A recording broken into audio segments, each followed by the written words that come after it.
Oui, j'ai clairement dit le lien social est délité, tout simplement parce qu'on a vu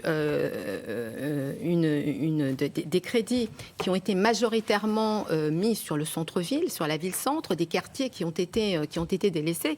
J'ai repris le budget 2019. Le budget 2019, c'était 4 millions pour le centre-ville, c'était 615 millions pour tous les autres quartiers. Donc il y a vraiment un déséquilibre.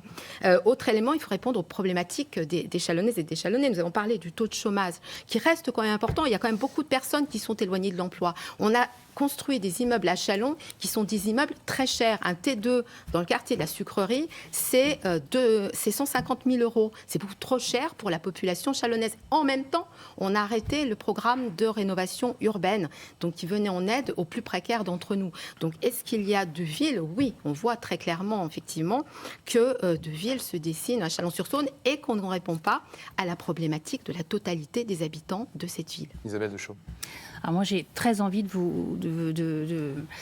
vous renvoyer dos à dos et les uns et les autres, tout simplement parce que sous la mandature, madame, de 2008 à 2014, certes, il y avait un très gros effort de fait au profit, et j'ai presque envie de dire au seul et unique profit des quartiers prioritaires de la ville de Châlons, qui obérait absolument la suite du développement équilibré de Chalon-sur-Saône. Et puis sur cette mandature-là, c'est l'inverse.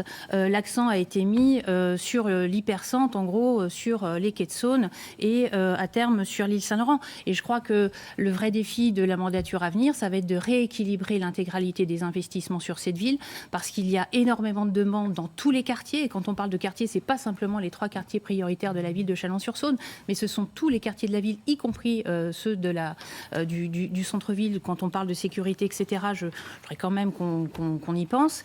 Et il va falloir rééquilibrer tout ça, redonner de la lisibilité. Parce que le lien se délite. Pourquoi? Parce que des Chalonnais ont l'impression d'être moins bien traités que d'autres. Et c'est par cette lisibilité-là et c'est par le fait qu'ils vont pouvoir se réapproprier tous ces dossiers-là qu'on va pouvoir recréer du lien entre les uns et les autres de manière équilibrée sur l'ensemble de notre territoire. Gilles Plattret. Votre sourire. On parle de rééquilibrage, je vais rééquilibrer aussi le propos.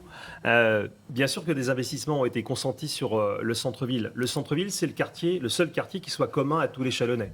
On y va pour ses courses, on y va pour ses démarches administratives, on y va pour profiter des bords de la Saône.